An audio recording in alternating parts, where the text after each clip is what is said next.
What's up guys, let's talk about the tire pressure monitoring system on the E46 M3 today. Especially if you have the pesky red light that keeps coming back after you push this button, you drive, and then it comes back after 10, 20, 30 miles. And this is going to help you out.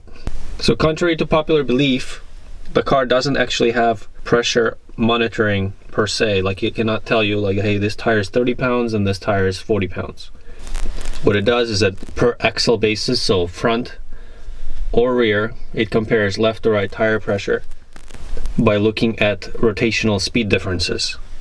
So it's not actually measuring the pressure, it's looking at when one of the tires is lower pressure, the circumference of it changes and therefore smaller. So it uses the wheel sensors at each wheel.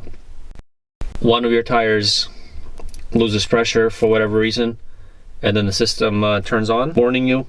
A good idea to start with is check all of the pressures. You pump up all the tires and you check all the pressures. And FYI again, this doesn't mean that the front tires have to be the same pressure as the rear tires. It just means that the right to left has to be the same. So the fronts can be 33 each and the rears can be like 35 or 36 each. That's not the problem. The problem is when there's a difference between left and right. Sometimes what has happened to me at the track, left-hand turn tracks or tracks that go kind of counterclockwise, you get a lot more pressure build up in the right tires. So then you bleed them off and you bleed them off and you bleed them off, and then toward the end of the day when you're just driving around the paddock and when everything cools off, the right side of the car, the right two tires are actually going to be at much lower pressures than the left. Then the system freaks out.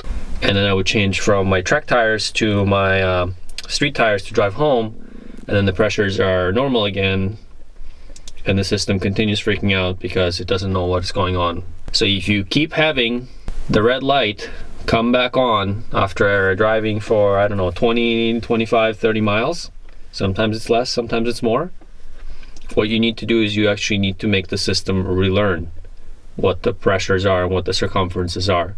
I would drive on the highway, I would see the red light come on, I would push this little button here, right, make it go off. I'm like, oh great, everything's dandy. And then I drive for another 10, 20, 30 miles and the red light comes back on again. And it's really, really annoying. So what you have to do is you actually have to make the system relearn and recalibrate. And the way that you do that is you wait for the red light to come on the cluster, right? Do not shut off the car. You have to stop somewhere. So pull off if you're on the highway or if you're in a neighborhood, just stop the car. Don't shut it off. Press and hold that button until the light goes out. Then you press and hold that button again until the light turns yellow in the cluster, and then you drive the car. So while it's yellow, it's basically learning, and then the yellow light should go out within a couple of seconds or a couple of minutes.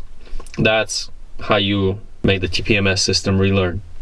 If you're still having problems, then you can go down the rabbit holes of checking if your wheel speed sensors are actually monitoring properly and working properly, but let's hope you don't have to get to that. I've seen a lot of folks kind of struggle with this, but that's kind of how you do it.